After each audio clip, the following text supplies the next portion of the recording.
Xoruzlar banladısa, demək kənd sakinləri də çoxdan oyaqdılar. Malqarasını örüşə yollayan kim? Toyuq cücəsini yemləyən kim?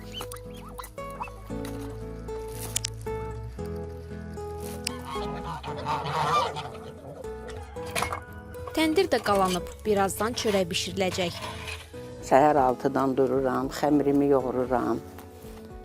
Ondan sonra xəmir gələndən sonra başlayıram yapmağa. Yayda da olur, yayda sipariş olur. Alıcılar qışda özümüz üçün bişirir, odun azdır ona görə. Odunun, can. Neçəyə satırsınız çörəyi? Manat yarıma. İri bişirirəm, çörək gider. Satdıq kimi yox, öz evim üçün bişirən çörəkdir. Kənddən alır, bakırlar gəlir, qonaqlar gəlir, alırlar. Qonşuluqda yaşayan Firuz İsmailov isə tezdən oyanıb inəyini örüşə ötürür. O qayğısını bu bircə heyvanından əski etmir. Çünki il boyu ailəsi üçün bütün ağartı məhsullarını o təmin edir. Kənddə yaşamaq, dolanmaq asan deyil. Amma Firuz kişi özünə əlavə qazanc yeri də tapıb. Məsələn, öz bağından topladığı meyvəni sataraq gəlir əldə edir. Topladığı məhsulları ambara yığır. Danışır ki, bu il meyvə çox olmayıb, amma torpaqdan aldığı paya şükür edir. Öz bağımın məhsuludur. Əvvəllər şəhərə aparırdı, Bakı şəhərinə, bazara. İndi özləri gəlirlər, elə həyətdən razılaşırıq, alıb aparırlar. 1 manata, 1.20-yə, 1.50-yə almanın sortuna baxır, almanın vidinə baxır. Qız Əhmədi almasıdır, ən gözəl almadır. Bu, elə bir ki, yerli almadır, şirin almadır özdə, yaxşı dadlı almadır. Orada armud da var. Armud da var, bu alyanaq armududur. Qımılqazma kəndinin gözəl təbiəti və havası var. Bu kənd mərkəzdən çox da uzaqda yerləşmir.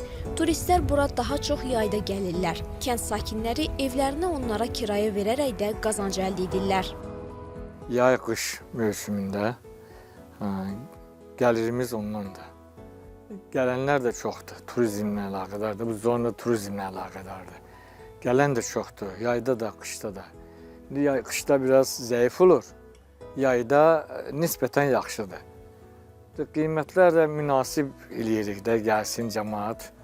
Münasib 50 manata, məsələn 60-a, 70-ə.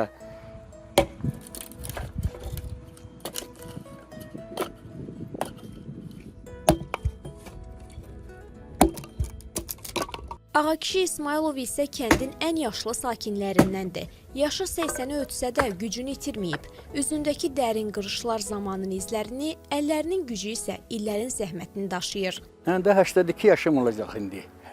Birazdan 1-2 aydan sonra 82 yaşım olacaq. Odun doğrayıram, yer belləyirəm. Necə deyim sənə, təsərrüfat işlərini məşğulam da ümumiyyətlə. Təmiz nəfəs alıram. Otururum burada səhər-səhər. Baxıram bu tərəf, bu tərəf, sağ, sol, ağa, belədən izləyirlər. Rayonunda yaşayanlar əlbəttə ki, uzun ömürlü olur. Deməli, xəstəlik o qədər olmur, sağlam olur. Kənd həyatı, torpağa sevgi, zəhmətin gətirdiyi məmnunluq Ağakişi babanın ruhunu hər zaman gənc saxlayır. Təkcə o yox, kəndin bütün sakinləri burada təbiəti, torpağı sevərək yaşayırlar. Sağlam, uzun ömür yaşamağa görə də bu təbiətə borcludular.